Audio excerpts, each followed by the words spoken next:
একজন সাংবাদিক বড় শিক্ষিত কিছুদিন আগে আমাদের আন্দোলন অফিসে গেছে আমার সঙ্গে দেখা করার জন্য। সে বলতেছে, হুজুর, অজু করার অর্থ তো হলো পবিত্র হওয়া, পাকসাপ। তা আমি যদি পাকসাপ থাকি তাহলে আমার অজু করা লাগবে না। আচ্ছা, আমরা হাঁটি কি পায়ের উল্টা করিয়া না পায়ের নিচ দিয়া? তলা দিয়ে হাঁটি, ঠিক না? আচ্ছা, এই মোটা মোজা মাসে করে কি পায়ের নিচে না উপরে? কিন্তু জ্ঞান কি বলে? হাঁটলাম তো পাওয়ার নিচ দিয়া, মাসে করলে করা লাগে নিচে, উপরে কিসের? মুসলমান দাবি করব, আর কালচার থাকবে, সংস্কৃতি থাকবে, বিভিন্ন কায়দা কাজকর্ম থাকবে, বিজাতিদের সে মুসলমান হয়?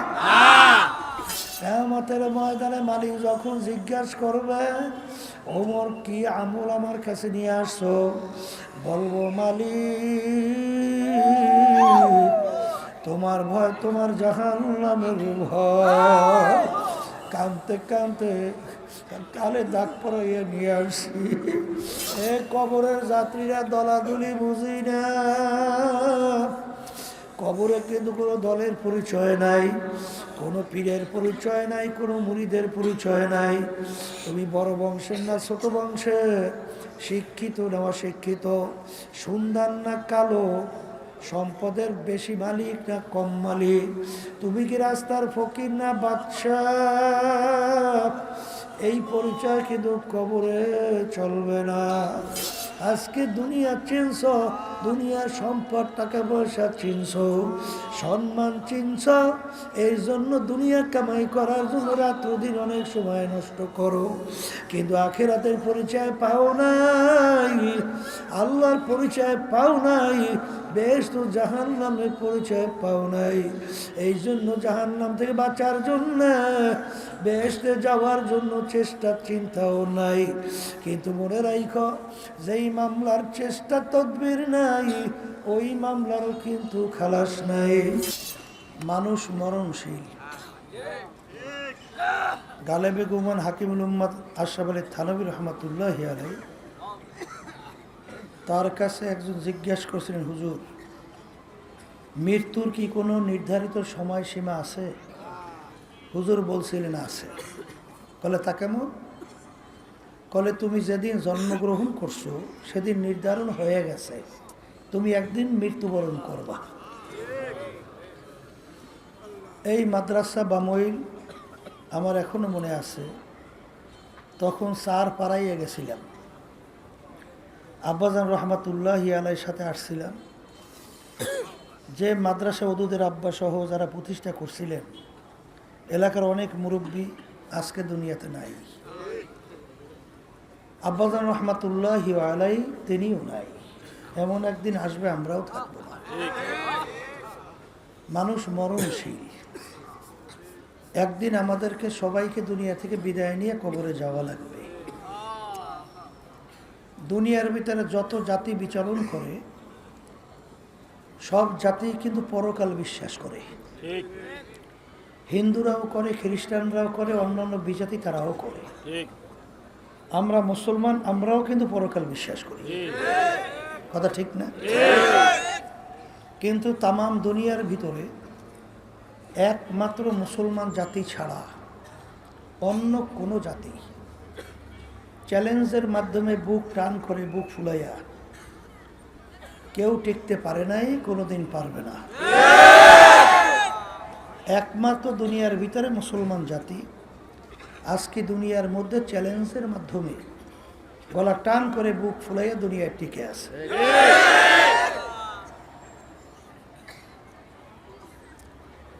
তা পরকাল আমরা বিশ্বাস করি, আর এই পরকালের সুখ শান্তি এবং পরকালের দুঃখ, এই সব কিছুই কামাই করার জায়গা হলো দুনিয়াতে। যারা চিরতরে পরকালের জিন্দেগিতে সুখে থাকতে চান, আমি যে আয়াত শরীফ আপনাদের সামনে তেলাওয়াত করেছি, আয়াতের ভিতরে আল্লাহ রাব্বুল আলামিন বলেছেন, কিয়ামতের ময়দানে আমি বান্দা বান্দির আমল নামা দাড়ি পাল্লায় দিয়ে ওজন দেব। যাদের নেকের পাল্লা ভারী হবে তাদের জন্য আমি এমন জায়গা বানায় রাখছি যেই জায়গার নাম হলো বেহেশত। বেহেশতের ব্যাপার আল্লাহ রাসূল সাল্লাল্লাহু আলাইহি ওয়াসাল্লাম বলছেন যে এত সুন্দর, এত আরামদায়ক, যা কেউ কোনোদিন দেখে নাই, চোখ দিয়া দেখে নাই।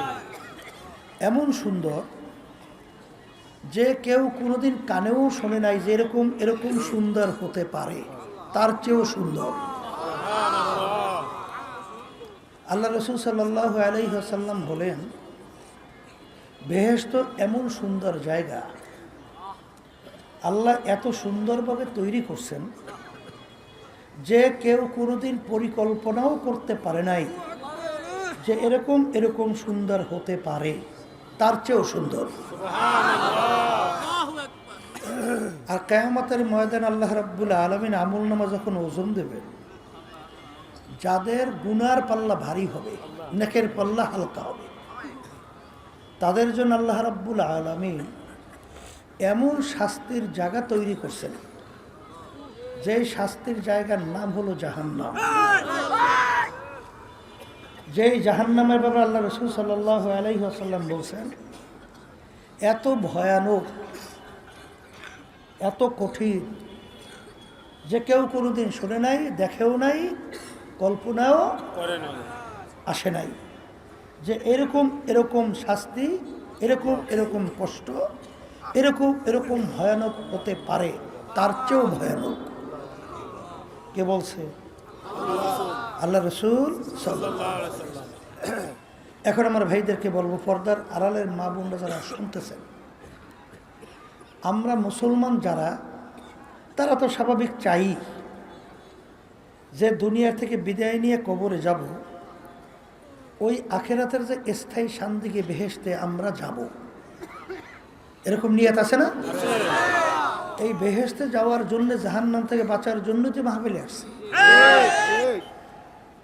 এই জাহান্নাম থেকে বাঁচার জন্য, বেহেশতে যাওয়ার জন্য তো নামাজ পড়ি, রোজা রাখি, হজ জাকাত আদায় করি, ভালো কাজগুলো করি, কথা ঠিক না? অনেক সময় আমার অনেক ভাইরা, অনেক পর্দার মা বোনেরা, তারা বলে, হুজুর চাই তো ভালো কাজ করতে, কিন্তু পারতেছি না। না পারার পিছনে কারণ আছে না? না, নাই। আল্লাহ রাব্বুল আলামিন আপনাকে আমাকে বানাইছেন, বানানোর পরে দুনিয়াতে পাঠাইছেন। আল্লাহ রাব্বুল আলামিন কোরআনুল কারীমের ভিতরে বলছেন, আল্লাযী ইউওয়াসউইসু ফী সুদুরিন নাস মিনাল জিন্নাতি ওয়ান নাস। এখানে দুই ধরনের শত্রুর কথা আল্লাহ বলছেন, যে তোমাদেরকে শত্রু ধোঁকা দিয়া, খারাপ কাজের ভিতরে লিপ্ত করাইয়া জাহান্নামে নেওয়ার জন্য চেষ্টা করে। এর ভিতরে একটা হলো জিন শয়তান। কি শয়তান? জিন শয়তান। আর জিন শয়তানের ব্যাপার আল্লাহ রাব্বুল আলামিন বলছেন, ইন্না শাইতানা লাকুম আদুউন ফাত্তাখিযুহু আদুওয়া। কোরআনুল কারীমের ভিতরে আল্লাহ বলছেন যে শয়তান তোমাদের জাহের বাহের প্রকাশ্যে শত্রু, ওকে তোমরা শত্রু হিসাবেই জাইনো, কখনো বন্ধু হিসাবে গ্রহণ করিও না। কে বলছেন? আল্লাহ। এখন জিন শয়তান আপনাকে আমাকে, কোরআন কারীমে অন্য আয়াতে আল্লাহ বলছেন যে দুনিয়ার যে চাকচিক্যময়, এইটা আপনার আমার সামনে ওইভাবে উপস্থাপন করে আপনার আমার মন দেলকে ওদিকে ঝুঁকায়। কে ঝুঁকায়? শয়তান। কে ঝুঁকায়? শয়তান। আপনার আমার মন দেল ওদিকে ঝুঁকে যায়। এখন ওই শয়তান থেকে আমাদের বাঁচা লাগবে, কথা ঠিক কিনা?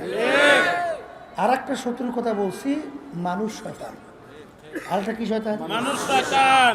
এই মানুষ শয়তান কিন্তু আপনার স্ত্রী হতে পারে, আপনার ছেলে সন্তান হতে পারে, আপনার বাপও হতে পারে, আপনার বন্ধু বান্ধব হতে পারে, আপনার দলের নেতা নেত্রীরাও হতে পারে। তাহলে হুজুর তা কেমন? এক কথায় বুঝবেন যে আপনাকে গুনার ব্যাপারে উদ্বুদ্ধ করে, সে যে হোক না কেন, সেই হলো মানুষ শয়তান। সেদিন কে আর সর্বনাই মাহফিল শেষ হইল না? এক আল্লাহর বান্দা নতুন মনে হয় সর্বনাই আসছিল। সর্বনাই থেকে যাওয়ার পরে তার স্ত্রী তার দাড়ি ধরে সিরিয়ে ফেলাইছে, বলতেছে তুই সর্বনাই গেছো কেন, মানে দাড়ি রাখছো কেন? সে আমার কাছে মোবাইল করে কান্দে আর বলে, হুজুর আমি বলছি ধৈর্য ধরেন, আল্লাহ রাব্বুল আলামিন হেফাজত করবে। যদিও নাকি তার স্ত্রী নেকের কাজে কি দেয়, বাধা দেয়। এ হলো মানুষ শয়তান। কি শয়তান? মানুষ শয়তান। আর একটা শত্রু আছে, নফসে আম্মারা শয়তান, যেটাকে নফসে আম্মারা বলা হয়। কোরআন কারীমের ভিতরে কিন্তু আছে, কথা ঠিক না? যেটাকে নফস বলা হয়। এখন শয়তান থাকে কোথায়? আল্লাহ রাসূল সাল্লাল্লাহু আলাইহি ওয়াসাল্লাম বলেন, প্রত্যেকটা বনি আদমের কলবের মধ্যে শয়তান মজবুত হইয়া বসে। আর শয়তানু জাসিমুন আলা কলবি বনি আদম। প্রত্যেকটা বনি আদমের কলবের ভিতরে শয়তান মজবুত হইয়া বৈশা করে কি? ওয়াসওয়াসা দেয়। ইউওয়াসউইসু ফি সুদুরিন নাস। কি দেয়? ওয়াসওয়াসা। কি ওয়াসওয়াসা দেয়? গুনার কাজ করার ব্যাপারে বিভিন্ন ধরনের বুদ্ধি পরামর্শ ধোঁকা দেয়, ঠিক না বেঠিক? এখন শয়তান তো থাকে কলবের মধ্যে, ঠিক না? এখন আগে তো শয়তানকে কলব থেকে সরানো লাগবে। কি করা লাগবে?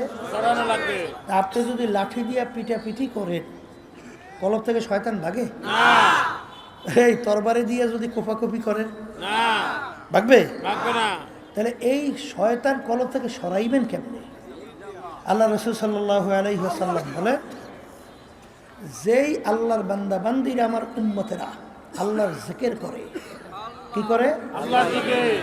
আল্লাহর জিকিরের মাধ্যমে শয়তান কলব থেকে সরিয়ে যায়। সুবহানাল্লাহ। শয়তান কলব থেকে ভাগিয়া যায়, সরিয়ে যায়। এখন শয়তান যখন কলব থেকে সরে, তখন দেখবেন নফসে আম্মারা যে বলছিলাম যে আপনাকে আমাকে গুনাহ করাবার জন্য কি করে আদেশ করে, এই নফস আম্মারা থাকে কিন্তু ভিতরে। কোথায় থাকে? মানুষের ভিতরে। শয়তান দেয় পরামর্শ, আর নফস আম্মারা সে ভিতরে থেকে ওটা বাস্তবায়ন করায়। কথা ঠিক কিনা? এখন যুদ্ধের কিন্তু একটা কৌশল আছে। কি কৌশল? দেখবেন যদি দেশ দখল করতে হয়, তখন বাদশাকে ঘায়েল করার আগে তার আশেপাশে পরামর্শদাতা থাকে না? না থাকে না? মন্ত্রী পরিষদ। কি পরিষদ? মন্ত্রী পরিষদ, উপদেষ্টা, অনেক কিছু। আগে এদেরকে সরাইতে হয়, তাহলে বাদশাকে দমন করা যায় না, ঠিক কিনা? তো এখন শয়তান হলো মন্ত্রী, প্রধান, উজিরে আলা, প্রধানমন্ত্রী, পরামর্শ দেয় বাদশাকে। তাকে শয়তানকে সরাইতে হবে। এখন শয়তান সরানোর জন্য অস্ত্র কি? বলেন, মুখ খুললে আল্লাহর জিকির। আল্লাহর জিকিরের মাধ্যমে শয়তান কি হয়? দূর হয়। এখন মন্ত্রী পরিষদ যখন ভেঙে যায়, তখন সরকার কি হয়? বাদশা দুর্বল হয়। এখন এই বাদশার সঙ্গে যুদ্ধ করতে হবে। কি করা লাগবে? এই যুদ্ধ করতে হবে। যুদ্ধটা কিন্তু অত সহজ না। আল্লাহ রাসূল সাল্লাল্লাহু আলাইহি ওয়াসাল্লাম বলেন, রজানা মিন জিহাদিল আসগারি ইলা জিহাদিল আকবার। আল্লাহ রাসূল সাল্লাল্লাহু আলাইহি ওয়াসাল্লাম বলেন যে, হে আমার সাহাবারা, ছোট যুদ্ধের থেকে বড় যুদ্ধের দিকে রওনা করলাম। কে বলছেন? আল্লাহ রাসূল। সাহাবায়ে কেরাম প্রশ্ন করলেন, হে আল্লাহ রাসূল সাল্লাল্লাহু আলাইহি ওয়াসাল্লাম, এখন মাত্র যুদ্ধ করলাম, আমাদের কত লোক শাহাদত বরণ করছে, ওদের কত লোক মেরে ফেললাম, এর চেয়ে আবার বড় যুদ্ধ কোনটা? আল্লাহ রাসূল সাল্লাল্লাহু আলাইহি ওয়াসাল্লাম বলেন, নফসের সঙ্গে জিহাদ করা এর চেয়ে বড় যুদ্ধ। সুবহানাল্লাহ। নফসের সঙ্গে জিহাদ করা বড় যুদ্ধ, এই যুদ্ধের চেয়ে বড় যুদ্ধ। বলে তা কেমন? যুদ্ধ শুরু হয়েছে প্রকাশ্যে, আপনার যদি ঈমান থাকে, যদি দুনিয়া থেকে বিদায় হয়ে চলে যান, শহীদি দরজা পাবেন, বিনা হিসেবে ভেসতে যাবেন। জেসেন না ঠকছেন? মরণ তো লাগবেই, আসতে বলে। এখন শহীদি দরজা পাইলে কোনো সুয়াল প্রশ্ন কিছু নাই, কথা বলে না। তাহলে যার যা আল্লাহ রাব্বুল আলামিন কিসমতে রাখছে সেইটাই তো হবে, কথা ঠিক কিনা? আচ্ছা, যুদ্ধ শুরু হয়েছে, একসময় শেষ হবে না চলতেই থাকবে? তাহলে শুরু আছে, শেষ। আর ইসলামের পক্ষে যদি আপনার নিয়ে সহি থেকে আল্লাহকে রাজি খুশির উদ্দেশ্যে আপনারা যদি যুদ্ধ করেন, দুনিয়া থেকে বিদায় হইলে কি হবে? শহীদ দরজা, বিনা হিসেবে বেহেশত। আর নফস আম্মারা, ওই যুদ্ধে যদি আপনি ঠইকে বসেন, তাহলে চিরতরে জাহান্নামী। অনেক সময় ঈমান হারা হয়ে কবরে যাবে, তাই ঈমান হারা হইলে তো চিরতরে জাহান্নামী, কথা ঠিক কিনা? এরপর নফস আম্মারার সাথে যুদ্ধ, ওইল গোপন শত্রু, দেখা যায় না। নফস দেখা যায়? তাহলে গোপন শত্রু প্রকাশ্যে শত্রুর চেয়ে বড়, কথা ঠিক কিনা? এই জন্য বড় যুদ্ধ। আর নফস আম্মারার সঙ্গে যুদ্ধ এখন শুরু হয়েছে, শেষ না একেবারে রুহু বাইরান পর্যন্ত, একবার রুহু বের হওয়া পর্যন্ত নফসের সঙ্গে ঝাঁপ, কথা ঠিক কিনা? আল্লাহর ওলিরা জেহাদ করতে করতে এক পর্যায়ে ইন্তেকালের আগেও বলতেছিলেন, তার মন চাইছে ইন্তেকালের আগে একটু শারিক খাবে। তখন তিনি বলতেছেন, নফস, তোর বিরুদ্ধে আজীবন জেহাদ করে আসছে, এখন মৌতের পূর্ব মুহূর্তে তোর আশা আমি পুরাবো যে না, খাবো না, খাবো না। ওই সময় যুদ্ধ, তাহলে মৌত রুহ বের হওয়ার আগ পর্যন্ত কি? তাহলে যুদ্ধ বড়, আর গোপন শত্রু বড়, আর ওই যুদ্ধে ঠকলে জাহান্নাম। তাহলে সব দিক থেকে কি বড়, কথা ঠিক কিনা? এখন আমার ভাইদেরকে বলবো, পর্দার আড়ালের মা বোনরা যারা শুনতেছেন, এগুলো কিন্তু আমার কথা না, কোনো আলেমের কথা না, কোনো মুফতি মুহাদ্দিসের কথা না। আল্লাহ রাসূল সাল্লাল্লাহু আলাইহি ওয়াসাল্লাম বলছে, আমরা শুনাইতেছি। কে মানবেন না মানবেন সেটা তো আমাদের ব্যাপার না, এটা তো বোঝাপড়া করবেন আল্লাহর সঙ্গে, কথা ঠিক কিনা? তাহলে এখন নফসের সঙ্গে জেহাদ করা লাগবে না? আচ্ছা, এই নফস আবার তিন প্রকার। প্রথম বলছি নফসে আম্মারা, দ্বিতীয় নফসে লাউয়ামা, তৃতীয় নফসে মুতমাইন্না। লাউয়ামা কাকে বলে? গুনাহ করার সময় চুপ থাকে, গুনাহ হওয়ার পরে আফসোস তৈরি হয়, গুনাহটা কেন করলাম। এই নফস কোন নফস? বলেন নফসে লাউয়ামা। আপনি পরীক্ষা করে দেখতে পারবেন আপনার নফসটা কোন নফস, কথা ঠিক কিনা?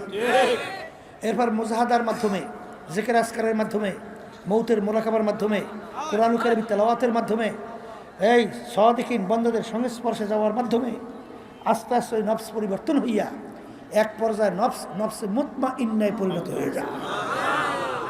নফসে মুতমাইন্না কাকে বলে? গুনাহ ছাড়তে পারে আর নেকের কাজ করতে পারে। বলেন, গুনাহ ছাড়তে পারে, নেকের কাজ করতে পারে। এই নফসটা কোন নফস?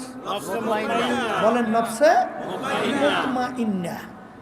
আর কোরআনুল কারীমে আল্লাহ রাব্বুল আলামিন বলছেন, ইয়া আইয়াতুহান নাফসুল মুতমাইন্না ইরজিই ইলা রাব্বিকি রাদিয়াতাম মারদিয়া ফাদখুলি ফি ইবাদি ওয়াদখুলি জান্নাতি। সুবহানাল্লাহ। আল্লাহ রাব্বুল আলামিন কিয়ামতের ময়দানে নফসে মুতমাইন্নার দলদেরকে ডাকবে। কোন নফস? বলেন নফসে মুতমাইন্নার দল। নফসে মুতমাইন্না কাকে বলে? বলেন গুনার কাজ ছাড়তে পারে, নেকের কাজ করতে পারে। এই নফস কোন নফস?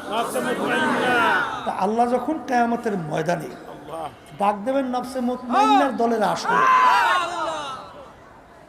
আপনার নফস দুনিয়ায় থাকা অবস্থায় পরীক্ষা করে দেখেন আপনার নফসটা কোন নফস? নফসে আম্মারা, না নফসে লাওয়ামা, না নফসে মুতমাইন্না?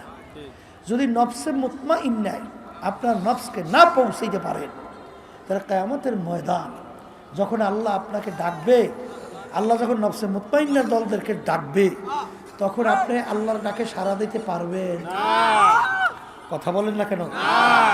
আল্লাহ ডাকে কি বলবেন? হে নফসে মুতমাইন্নার দলেরা, প্রথম বলবে তোমরা আমার বান্দা বান্দীদের দলের মধ্যে কি হয়ে যাও? শামিল হয়ে যাও। সুবহানাল্লাহ। এরপর আল্লাহ বলবেন বেহেশত এখন ঢুকো। আগে বান্দা বান্দীদের কাতারে শামিল, এরপরে কি? বেহেশতে ঢুকো। এখন আমার ভাইদেরকে বলবো, পর্দারে মা বোনদের যারা শুনতেছেন, আচ্ছা এখন নফস কি নফসে মুতমাইন্না পৌঁছানো লাগবে? একটু আস্তে কর, লাগবে? তার নফসে মুতমাইন্না পৌঁছার জন্য চেষ্টা করা লাগবে না? হ্যাঁ, চেষ্টা কেমনে করবেন এটা পরীক্ষা করে দেখেন। যারা সহি তরিকা বুঝেন, সঠিক রাস্তা, অর্থাৎ এই যে পীর মুরিদি শোনেন, এই পীর মানে মুরব্বী, একটা ফার্সি শব্দ, আরবিতে বলে মুরশেদ, বাংলা অর্থের পথ প্রদর্শক। যারা এই সহি তরিকার সাথে জড়াইছে, সম্পর্ক রাখছে, আর এটা তো আল্লাহর হুকুম পালন করছে। কার হুকুম? আল্লাহ কি বলছেন? অপূর্ণ তোমরা সাদিকিন বান্দাদের সঙ্গী হও, তাদের সঙ্গে স্পর্শে যাও। গেলে হয় কি? আল্লামা জালালউদ্দিন রুমি রহমাতুল্লাহি আলাইহি তিনি বলছিলেন না, খোদ বা খোদ মাওলানা রুমি না শোধ, তা গোলামে শামসুত তিবরিজি না শোধ। আপনি ইচ্ছা করলেই শয়তানের ধোঁকা, নফস আম্মারার ধোঁকার থেকে বাঁচা সম্ভব না। এই ক্ষেত্রে আমার আব্বাজান রহমাতুল্লাহি আলাইহি দাদাজানের কথা উল্লেখ করে বলতেন। আমার দাদাজান রহমাতুল্লাহি আলাইহি বলছিলেন, যার মুরব্বি নাই ওর মুরব্বি হয় শয়তান। কারণ আল্লাহ রাসূল কি বলছেন? শয়তান কোথায় বসা থাকে? তাই কলয় বসে কি দেয়? অসওয়াসা দিয়ে বান্দাবান্দিকে কোথায় নেয়? গুনার কাজের ভিতরে নিয়ে জাহান্নামের দিকে রওনা করায়। কথা ঠিক না? এখন কিতাবের ভিতরে আসছে, মান আরাফা নাফসাহু ফাকাদ আরাফা রাব্বা। যে নিজের নফসের পরিচয় লাভ করতে পারছে, সে আল্লাহর পরিচয় লাভ করতে পারছে। কথা ঠিক না? এখন আমার ভাইরা, পর্দারে মা বোনরা, সবাই তো আমরা চাই যে নেকের পাল্লা ভারী হোক, গুনার পাল্লা হালকা হোক। চাই কি চাই না? এখন গুনার পাল্লা যদি হালকা করতে চান, নেকের পাল্লা ভারী করতে চান, তাইলে আপনার আল্লাহর হুকুম পালন করা লাগবে না? আসতে কয় লাগবে না? লাগবে না? এক শ্রেণী বর্তমান আছে চালাক। চালাক বুঝেন নাই? হ্যাঁ, বলে কোরআন হাদিস তো আমি নিজেই পড়তে চাই, আর একজনের থেকে পরামর্শ লাগবে কেন? আছে না নাই? ওর নিজের কপাল পড়ছে, আর একজনের কপাল পড়ার চেষ্টা আছে। ঠিক না? ঠিক। এই জন্য আমার ভাইদেরকে বলবো, পর্দা আলাই মা বোনরা শুনতেছে, পরীক্ষা করে দেখেন, যারা সহি তরিকার সাথে জড়াইয়া আছে, তাদের আমল আখলাকের দিকে তাকাইয়া দেখেন। আমল মানে কাজ, আখলাক মানে চরিত্র। আখলাক মানে কি? চরিত্র। আর আমল মানে কি? কাজ। আমল আখলাক আর উত্তম চরিত্র ছাড়া কেউ কোনোদিন বেহেশতে যাইতে পারে? পারবে না। শোনেন, আল্লাহ রাব্বুল আলামিন তার রাসূলকে দুনিয়াতে পাঠাইছেন, উপদেশ কি দিয়েছেন? কি দিয়েছেন? ইন্নাকা লাআলা খুলুকিন আযীম। নিশ্চয়ই আপনাকে আমি উত্তম চরিত্রের অধিকারী কইরা আমি আপনাকে সৃষ্টি করছি।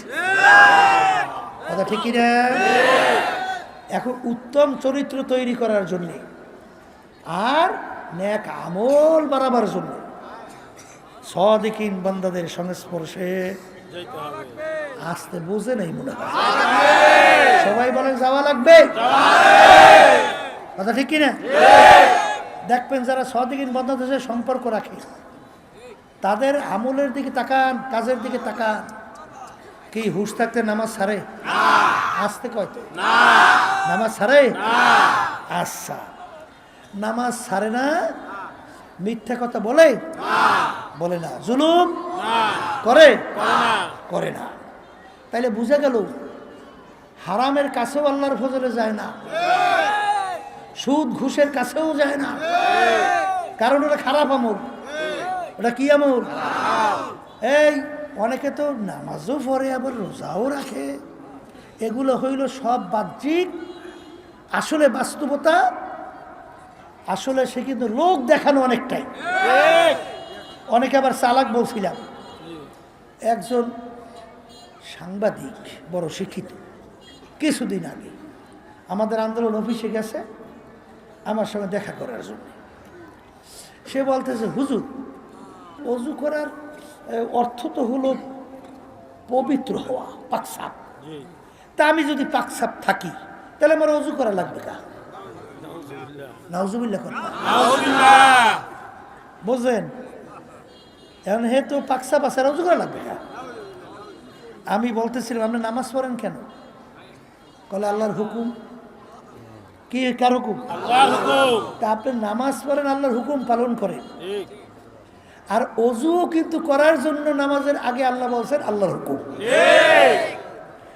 এখানে ওইসব চালাকি মালাকি চলবে না, কথা ঠিকই না। চামড়ার মোটা মুজা পরে না শীতের মধ্যে? আচ্ছা, আমরা হাঁটি কি পায়ের উল্টা করিয়া না পায়ের নিচ দিয়া? তলা দিয়ে হাঁটি, ঠিক না? আচ্ছা, এই মোটা মুজা মাসে করে কি পায়ের নিচে না উপরে? কিন্তু জ্ঞান কি বলে, হাঁটলাম তো পাওয়ার নিচ দিয়া, মাসে করলে করা লাগে নিচে, উপরে কিসের? শরিয়াত বলছে মাসে করা লাগবে মুজার উপরে। এইটা মাইনে নেওয়ার নামই হলো মুসলমান। মুসলমান আমরা অনেকে বলি, অর্থ জানেন? মুসলমান একটা আরবি শব্দ। কি শব্দ? ইংরেজিতে বলে সারেন্ডার, বাংলা অর্থ হলো আত্মসমর্পণ। মুসলমান শব্দের অর্থ কি? এই আত্মসমর্পণ বুঝেন না? কি বুঝছেন?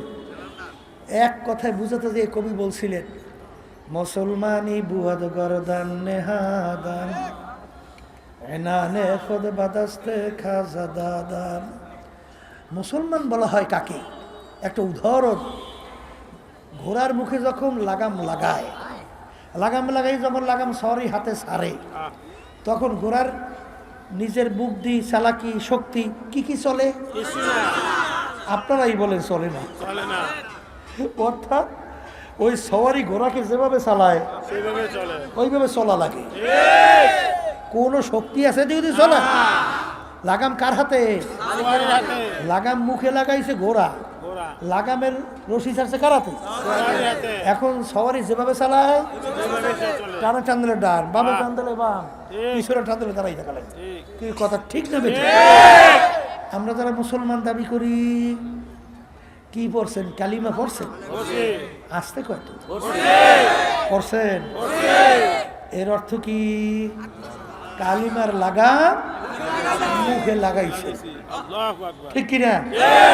কালিমা কি পড়ছেন? লা ইলাহা ইল্লাল্লাহ লা মাকসুদা ইল্লাল্লাহ লা মাহবুবা ইল্লাল্লাহ লা মাশুকা ইল্লাল্লাহ লা মাতলুবা ইল্লাল্লাহ লা ইলাহা ইল্লাল্লাহ মুহাম্মাদুর রাসূলুল্লাহ। এই জন্য কোন এক কবি বলছিলেন, ও মুসলমান, না আমেরিকা লা লন্ডন সে উলফত, না আমেরিকা লা লন্ডন সে উলফত, আমি মস্তে মদিনা কর খুদায়া।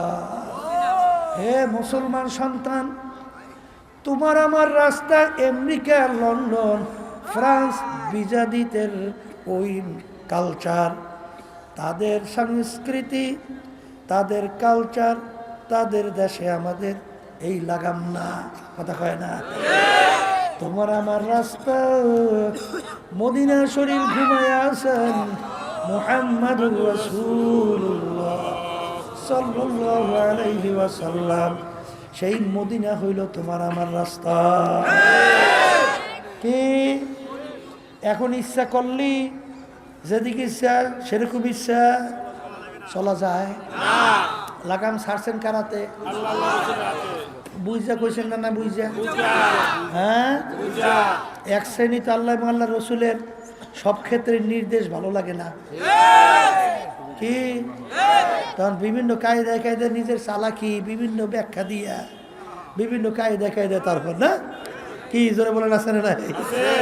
আছে। আপনি মুসলমান দাবি করতে পারেন, কিন্তু আল্লাহ এবং আল্লাহ রসুল আপনার মুসলমান হিসাবে গ্রহণ করছে কিনা, স্বীকার করছে কিনা, এইটা চিন্তা করে দেখছেন? এই কথা কথা হ্যাঁ। এই জন্য আমার বাচ্চাদেরকে বলবো, শোনেন, অত সহজ মনে করিয়েন না। আমি মুসলমান দাবি করব, আর কালচার থাকবে, সংস্কৃতি থাকবে, এই বিভিন্ন কায়দা কাজকর্ম থাকবে বিজাতিদের, সে মুসলমান হয়? মুসলমান আল্লাহ এবং আল্লাহ রসুলের হাতে। যখন আপনি আর আমি আমাদের লাগাম কালিমা সফর তো করতে পারবো, তখন আপনি আমি মুসলমান হিসেবে দাবি করতে পারবো। এই সব ক্ষেত্রে দেখছি আল্লাহর কুতু ফজলুল করিম রহমাতুল্লাহ সুবহানাল্লাহ সুবহানাল্লাহ, কিসের ছেলে কিসের মেয়ে, কে আত্মীয় ও সব বুঝতই না।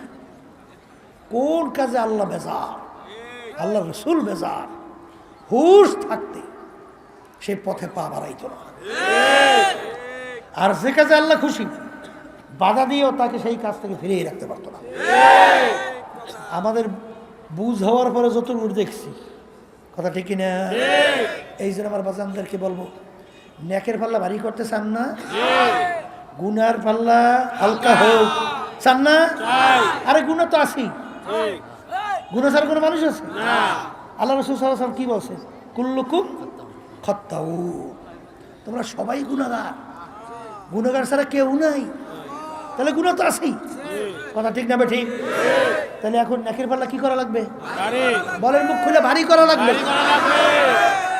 আর গুনার পাল্লা হালকা, কি জোরে বলেন, কথা ঠিক কিনা?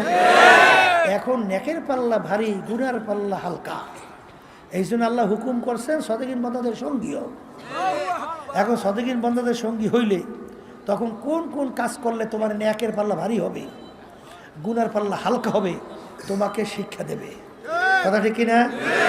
যে কোরআন এবং হাদিস অনুযায়ী আপনি মাইনা আল্লাহর ফজলে আমল করবেন, দিন আর দিন দেখবেন আপনার নেকের পাল্লা ভারী হইতেছে আর গুনার পাল্লা হালকা হইতেছে, কথা ঠিক কিনা? আবু বকর সিদ্দিক রাদিয়াল্লাহু তাআলা আনহু, ওমর ফারুক রাদিয়াল্লাহু তাআলা আনহু, ওসমান গনি রাদিয়াল্লাহু তাআলা আনহু, আলী কারামাতুল্লাহ আজহু রাদিয়াল্লাহু তাআলা আনহু, এই যে সাহাবায়ে কেরামদের কথা শুনছেন, তাবিঈনদের কথা শুনছেন, তাবিঈনদের কথা শুনছেন, উলামায়ে মুতাকাদ্দিমিন মুতাআখিরিন হাত্তা কাল এখন পর্যন্ত যত আল্লাহ ওয়ালাদের আল্লাহ ওলিদের ইতিহাস শুনছেন, তারা যে করে একজন আল্লাহর খাস বান্দা সংস্পর্শে যায় নাই? আসতে কয় গেছে না? যায় নাই? শোনেন, তাদের আদব ছিল কি? আদব বোঝেন তো? নম্রতা, ভদ্রতা। আর একটা নিয়ম আছে, বেয়াদব মাহরুম গাস্তাজ ফজলে রব। বেয়াদব কাকে বলে? যে কথা মানে না, তাকে বলে কি? বেয়াদব আল্লাহর রহমত থেকে বঞ্চিত হয়। ইমাম বুখারী রহমাতুল্লাহি আলাইহি গালেবে গুমান, তিনি দর্শে পড়াইতেছেন, একটা ছেলে বারবার, যেটা মনে পড়তেছে বুখারী রহমাতুল্লাহি আলাইহি মনে হয়, ওই দর্শের নিচ দিয়া যাইতেছে আইতেছে, কিন্তু হুজুর বারবার দাঁড়াই যেতেছে। কি ব্যাপার? ওই ছেলেটা ছিল একটা বিজাতির ছেলে, অন্য ধর্মের, কিন্তু সে তাকে সম্মান দেখাইতেছে, ব্যাপার কি? তখন ছাত্ররা যখন প্রশ্ন করলেন, তখন তিনি বলতেছেন যে ওই ছেলেটার বাপ থেকে আমি একটা মাসালা হল করছি, এই দিক থেকে সে আমার শিক্ষক, এই জন্য শিক্ষকের ছেলে হিসাবে আমি তাকে সম্মান করতেছি। এই জন্য তো আল্লাহ রাব্বুল আলামিন তাদেরকে এই মর্যাদা দান করছে। কথা বলেন না কেন? আব্বাজান রহমাতুল্লাহি আলাইহিকে দেখছি, সুবহানাল্লাহ, শাইখুল হাদিস আজিজুল হক সাহেব রহমাতুল্লাহি আলাইহি, তিনি বরিশাল মাহমুদিয়া মাদ্রাসা, সেখানে একটা মিটিং ছিল, সেই মিটিংয়ে তিনিও গেছিলেন। আব্বাজান রহমাতুল্লাহি আলাইহি তিনিও গেছিলেন। হুজুর যাই আগে পুচ্ছিলেন আর আব্বাজান একটু পরে গেছিলেন। যখন আব্বাজান গেছেন, শাইখুল হাদিস হুজুর রহমাতুল্লাহি আলাইহি, তিনি তো আব্বাজানের ওস্তাদ, কথা ঠিক না? যখন শুনছেন ফজলুল করিম আসছে, হুজুর জায়গার থেকে উঠিয়া দরজার সামনে চলে গেছে আব্বাকে অভ্যর্থনা জানাবো। ছাত্র এখন আব্বাজান রহমাতুল্লাহি আলাইহি একেবারে লজ্জায় অস্থির। আব্বাজান বলতে, হুজুর আপনি এরকম করলে আমি শরম পাই না। তখন হুজুর বলতেছেন, বাবা ফজলুল করিম শোনো, আমরা হইলাম গোলাপ ফুল গাছ, আমরা কি গোলাপ ফুল গাছ, আর তুমি হইলা গোলাপ ফুল। এই গোলাপ ফুল গাছের মধ্যে কাটা ভরা না? কাটা ভরা না? আচ্ছা, গোলাপ ফুল গাছের কাছে কেউ যাইতে চায় না, কিন্তু ওর এত এই আদর, ওর এত যত্ন, কারণ কি? ওই কাঁটাযুক্ত গাছ থেকে এমন এক ফুল বের করে যেই ফুলের জন্য সব পাগল, যার ঘেরানে সব মুগ্ধ। হুজুর বলতেছেন, বাবা ফজলুল করিম, আমরা হলাম গোলাপ ফুল গাছ, আমাদের ভিতর থেকে তোমার মতো ফজলুল করিম একটা গোলাপ ফুল বের করতে পারছে, তাই তোমাদের কারণে আমাদের সম্মান। তা তোমাকে আমরা সম্মান আদর করবো না কেন? কি বুঝলে? ওস্তাদ ছাত্রের উপরে কেমন খুশি, কেমন খুশি! হ্যাঁ, দাদা রহমাতুল্লাহি আলাইহি বয়ানে শুনছি, বলতেছিলেন একদিন বয়ানের মধ্যে, আমি ক্যাসেটে শুনছি যে মেয়ারা, তখন দাদাজান ওই লোকজনকে বলতে মেয়ারা, মেয়ারা শোনেন, আমি আপনার তাম দুনিয়ার মানুষের জন্য যত দোয়া করি, আমার ফজলাল করিম, আব্বাজানকে বলতেন ফজলাল করিম, আমার ফজলাল করিমের জন্য আমি তার চেয়ে বেশি দোয়া করি। বাপ সন্তানের উপরে কি আসতে কয়? খুশি ওস্তাদ, বাপ, পাড়াপড়শি, তাইলে আল্লাহর রহমত ওইভাবে আসবে। কথা ঠিক কিনা? এই জন্য বেয়াদব মাহরুম গাস্তাজ ফজলে রব, যে নাকি বেয়াদব হয় আল্লাহর রহমত থেকে বঞ্চিত হয়। কথা ঠিক কিনা? শোনেন, তাদের আদব ছিল কেমনে, কেমন? এই আবু বকর সিদ্দিক রাদিয়াল্লাহু তাআলা আনহুর কথা বলতেছিলাম, কেমনে কথা মানে শোনেন। কি আল্লাহ রাসূল সাল্লাল্লাহু আলাইহি ওয়াসাল্লাম বলতেছেন, আবু বকর তুমি প্রস্তুত থাকিও, হিজরতের হুকুম আসতে পারে। কিসের হুকুম? হিজরতের। প্রায় 6 মাস আগে বলছে। জি, কয় মাস? 6 মাস। যখন হিজরতের হুকুম হয়েছে, গভীর রাত, আল্লাহ রাসূল সাল্লাল্লাহু আলাইহি ওয়াসাল্লাম আবু বকর সিদ্দিক রাদিয়াল্লাহু তাআলা আনহু তার ঘরের দরজায় যাইয়া একটু টোকা দিয়ে বলতেছেন, আবু বকর। কি ডাকতেছে? আবু বকর। বলার সঙ্গে সঙ্গে ভিতর থেকে দরজা টাস করে খুলে দিয়েছে। মুহূর্তও দেরি না, মুহূর্তও দেরি না। আল্লাহ রাসূল সাল্লাল্লাহু আলাইহি ওয়াসাল্লাম বলেন, আবু বকর তুমি এত তাড়াতাড়ি দরজা কিভাবে খুললা? তখন আবু বকর সিদ্দিক রাদিয়াল্লাহু তাআলা আনহু বলেন, হে আল্লাহর রাসূল, আপনি যেদিন বলছেন আবু বকর তুমি প্রস্তুত থাকিও, হিজরতের হুকুম আসতে পারে, হে আল্লাহর রাসূল, সেদিন থেকে আমি রাত্রে বিছানায় পিঠ লাগাই আর ঘুমাই না। কারণ সরদারে দোজাহান আমার বাড়ি দরজায় আসবে, আর আমি যদি ঘুমাইয়া থাকি তাহলে আল্লাহর হাবিব দাঁড়াই থেকে কষ্ট করবে, তাহলে আমি কিভাবে তার কষ্ট সহ্য করব? এই জন্যে আমি সারা রাত্র ঘুমাই নাই, এমনকি আমি ঘরের দরজার খিলও আটকাই নেই। কেন? আল্লাহ রাসূল সাল্লাল্লাহু আলাইহি ওয়াসাল্লাম যখন ডাক দেন, আবু বকর, তখন আমি খিল খুইলা দরজা খুলতে দেরি হবে, এই জন্য দেরি না হয়, আল্লাহ রসুলের কষ্ট হবে, এই জন্য আমি পিছনে ঠেক লাগাই দাঁড়াই রইছি, কখন এসে ডাক দেবে দরজা খুলে দেবে। এর নাম হইল আদব। আর সেইভাবে তো আল্লাহ বরকত দান করছে। কথা ঠিক কিনা? কথা ঠিক কিনা? এই জন্য আমার ভাইদেরকে বলবো, পর্দা আলে মা বোনরা যারা শুনতেছেন, আগের যুগে তো আলহামদুলিল্লাহ 100 মানুষই যখন সহি তরিকায় এই আল্লাহর খাস বন্দাদের সংস্পর্শে গেছে, 100 জন মানুষ কামিয়ে হয়েছে। কারণ তাদের আদব ছিল এরকম, যা বলতো তাই মানত। কথা ঠিক না বেটি? কিন্তু বর্তমানে এক শ্রেণীর চালাক। শব্দটা কি? তাই চালাক হইলে ওই আল্লাহর রহমত থেকে বঞ্চিত হয়। ঠিক কিনা? এই জন্য আমার বাজানদেরকে বলবো, একটু পরীক্ষা করে দেখেন, যারা সহি তরিকার সাথে হক্কানি আলেমদের সঙ্গে সাদিকিন বন্দাদের সঙ্গে সম্পর্ক রাখে, দিনের দিন তাদের নেক আমল বাড়ে না? আমি কি ভুল বলছি নাকি? না ঠিক বলছি? ঠিক বলছি? আলহামদুলিল্লাহ। তাহলে নেক আমল বাড়ে, গুনার থেকে ফেরতে পারে না? আসতে কয় পারে কি পারে না? পারে। তাহলে এখানে দেখেন, সাদিকিন বন্দাদের সংস্পর্শে যাওয়ার কারণে নেক আমল বাড়ে, আপনারাই বলছেন। এই তারপর গুনার থেকে ফেরা যায়, চোখে কি পানি আসে? আসতে কয় হ্যাঁ।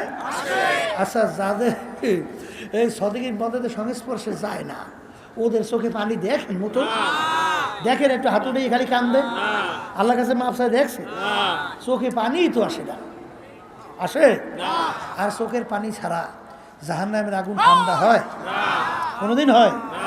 তা আল্লাহ রাসূল সাল্লাল্লাহু আলাইহি ওয়াসাল্লাম কি বলছেন? কি বলছেন? মান বাকা মিন খাশিয়াতিল্লাহ হারামাল্লাহু তিলকাল আইনা আলান নার।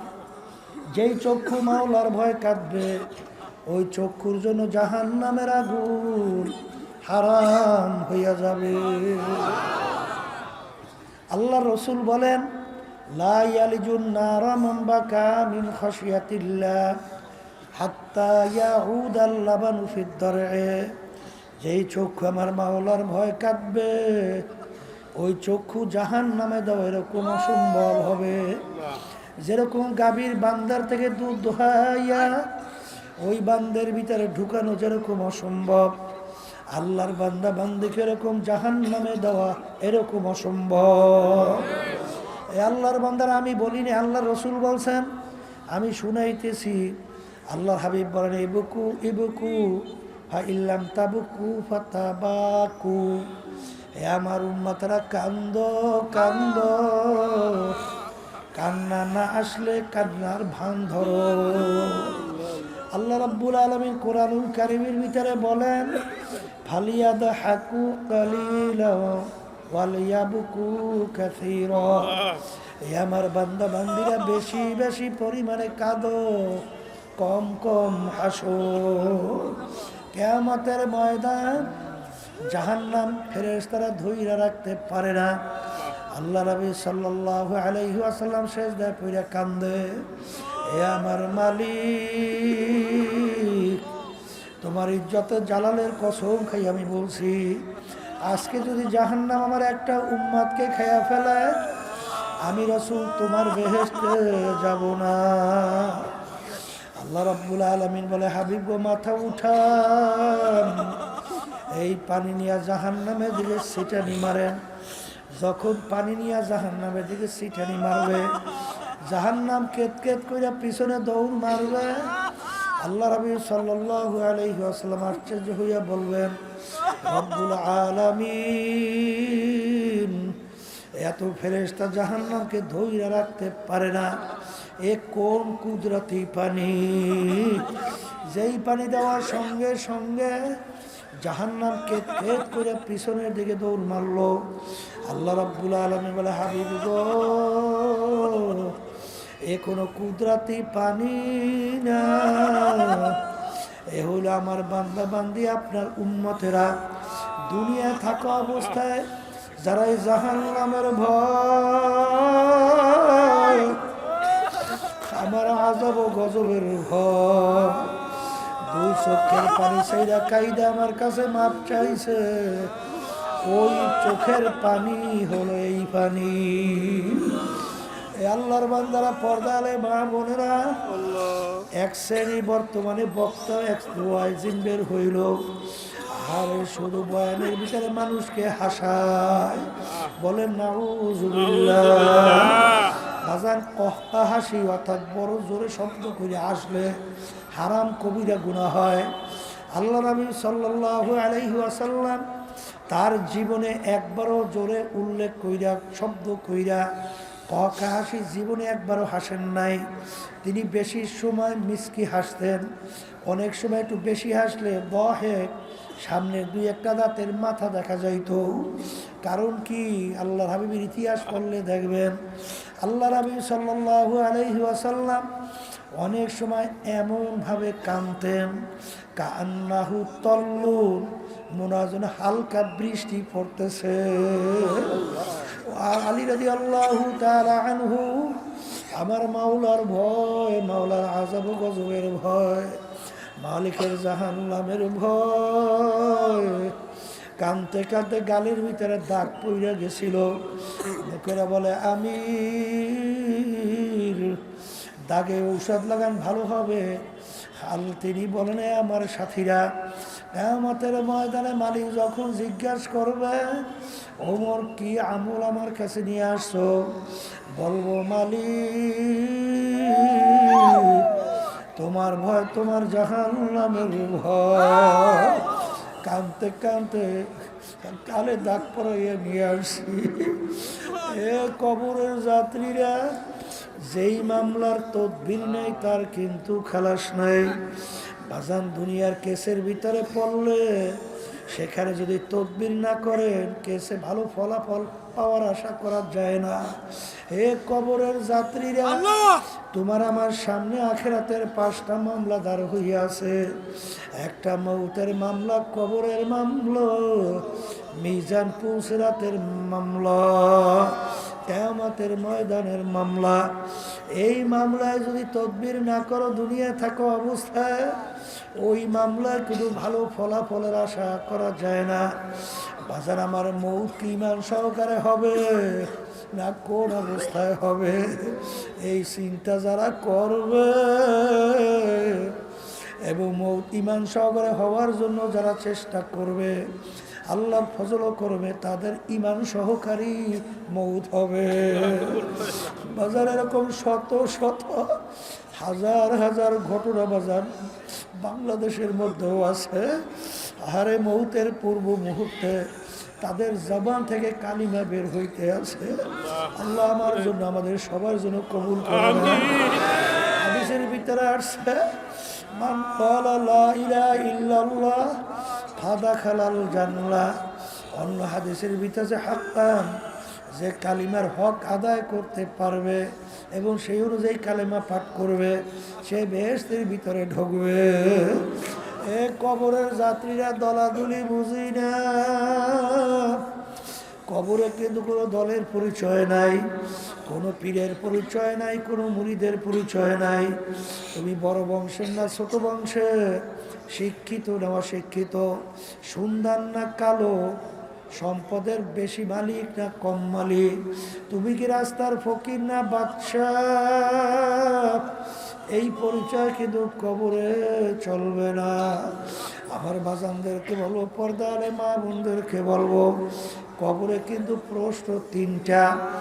1 নম্বর প্রশ্ন মান রব্বুকা, 2য় নম্বর প্রশ্ন আমা দীনুকা, 3য় নম্বর প্রশ্ন আমার নাবিয়ুকা।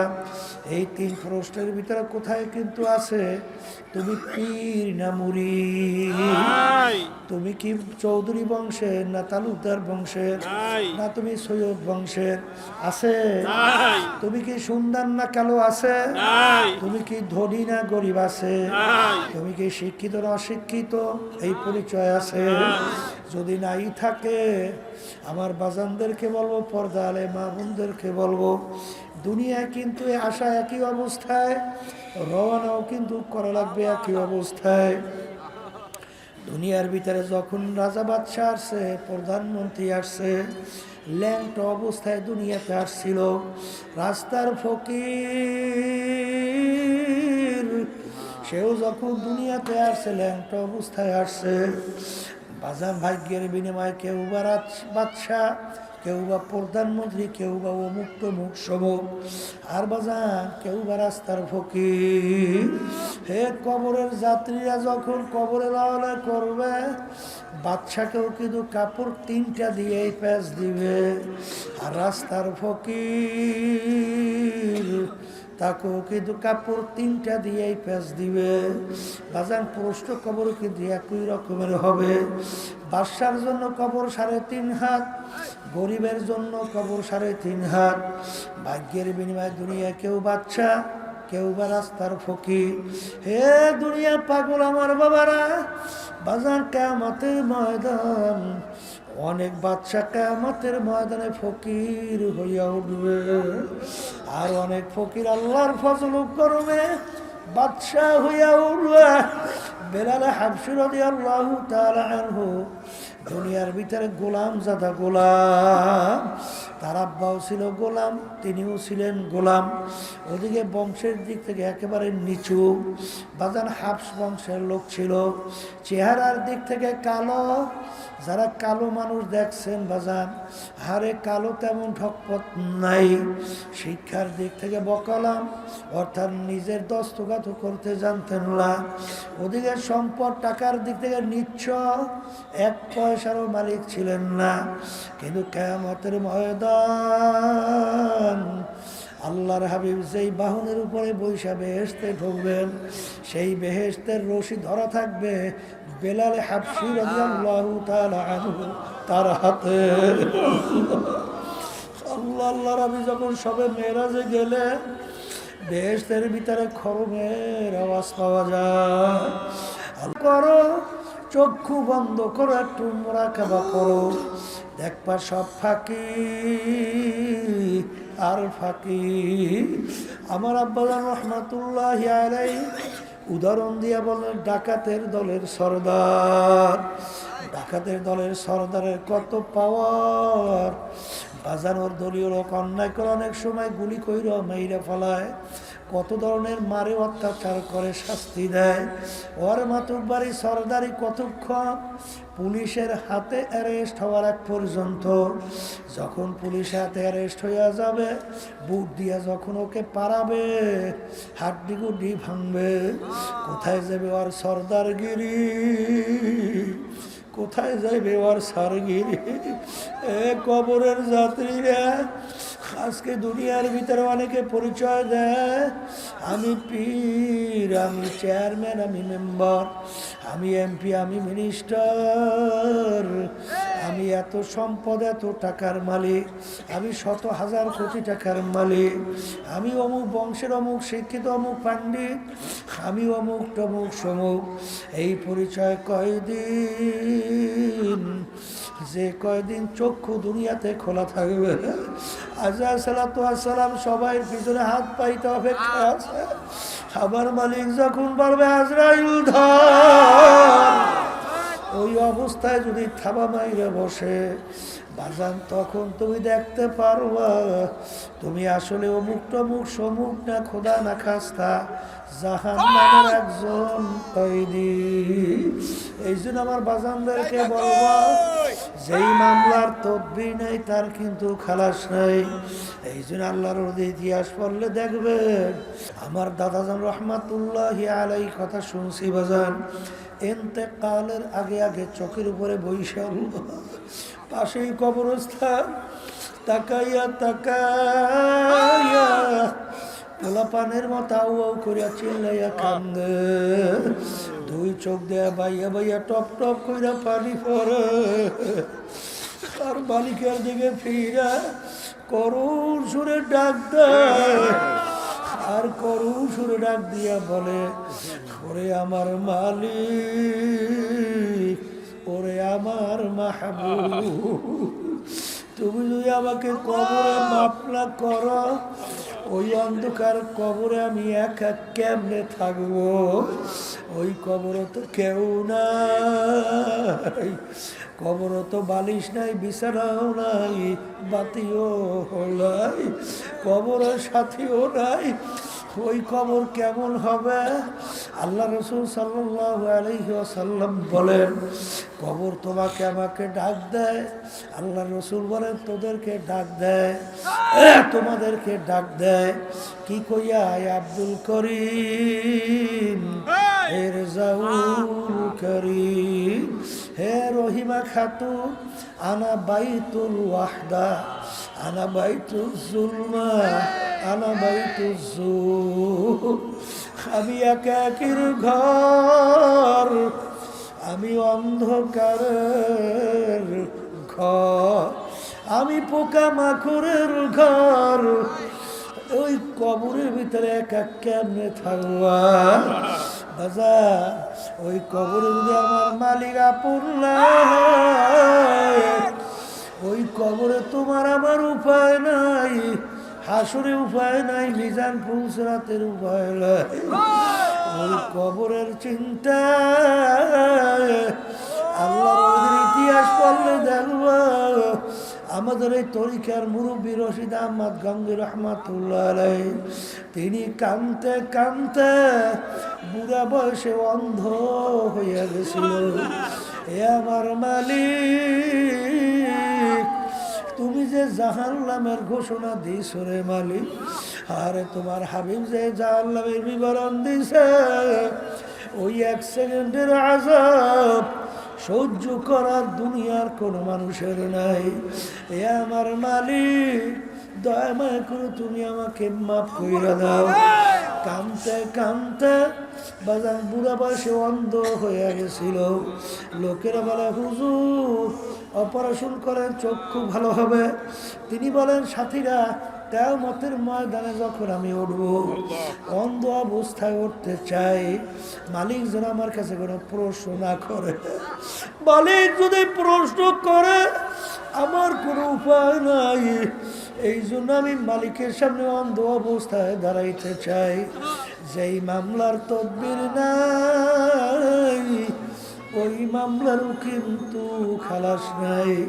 এই দুনিয়ার পাগল আমার বাবারা, পর্দার আড়ালের মা বোনেরা, আজকে দুনিয়া চিনছ, দুনিয়ার সম্পদ টাকা পয়সা চিনছ, সম্মান চিনছ, এই জন্য দুনিয়া কামাই করার জন্য রাত্র দিন অনেক সময় নষ্ট করো, কিন্তু আখিরাতের পরিচয় পাও নাই, আল্লাহর পরিচয় পাও নাই, বেহেশত ও জাহান্নামের পরিচয় পাও নাই। এই জন্য জাহান্নাম থেকে বাঁচার জন্য, বেহেশতে যাওয়ার জন্য চেষ্টা চিন্তাও নাই। কিন্তু মনে রাখো, যেই মামলার চেষ্টা তদবির নাই, ওই মামলারও কিন্তু খালাস নাই। এই জন্য আমার বাজানদেরকে বলবো, পর্দারে মা বোনদেরকে বলবো, বাজান দুনিয়ার যে কোনো কাজের ভিতরে নির্ধারিত সময় থাকে, তারিখ দেওয়া থাকে। তোমার আমার মৌতের কোনো তারিখও নাই, নির্ধারিত কোনো সময়ও নাই। কখন কোন সময় কিভাবে কে রওনা করব। আমার মালিক যখন মাহফিলে নিয়ে আসছে, মালিক বড় দয়ার মালিক, মালিক বড় মায়ার মালিক। যদি দুই চোখের পানি ছাইরা দেলটাকে ভাইঙ্গা যদি মালিককে ডাক দিতে পারো, আমার মালিক তোমার আমার জীবনের সব গুনাহ মাফ কইরা দিবেন।